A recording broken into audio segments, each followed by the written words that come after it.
السلام عليكم، أنا كاثرين من شيبي يمني فودز. وفي هذا الفيديو أعمل طريقة عمل الكباب في الشواية خارج المنزل. والمكونات هي نص كيلو لحمة مفروم، بصل، فصين ثوم، بهارات حسب الذوق. أنا استخدم ربع ملعقة فلفل أسود، فلفل أحمر،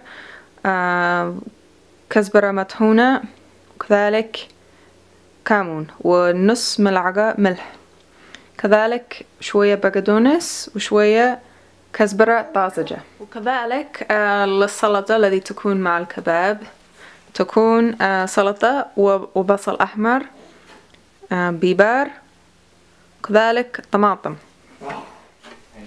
أولا تقطع البصل، الكزبرة والبقدونس، يمكن بالسكين أو بالخلاط الكهربائي. تريد تكون مفرومة ناعم جدا جدا. ثم تضيف البصل والخضرة في صحن، وتضيف له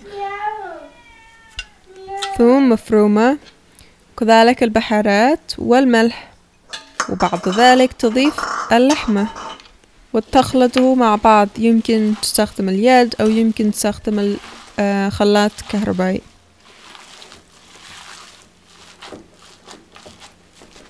وثم تأخذ اللحمة تشكله بشكل كرة أو مستطيل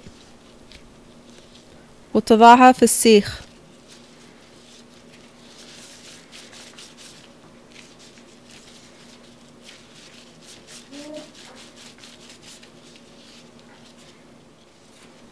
ويمكن تنوع من الخضروات الذي تريد، يعني بصل أو طماطم.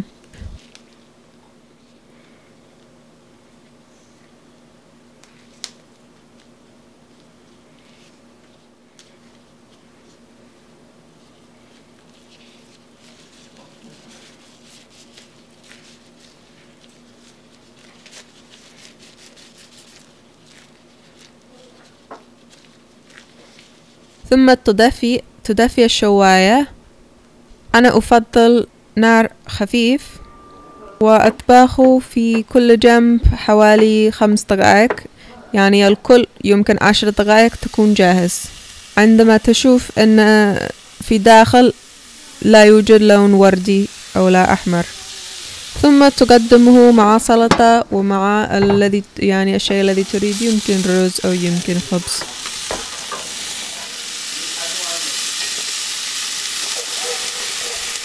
فشكرا على مشاهدتكم في هذا الفيديو.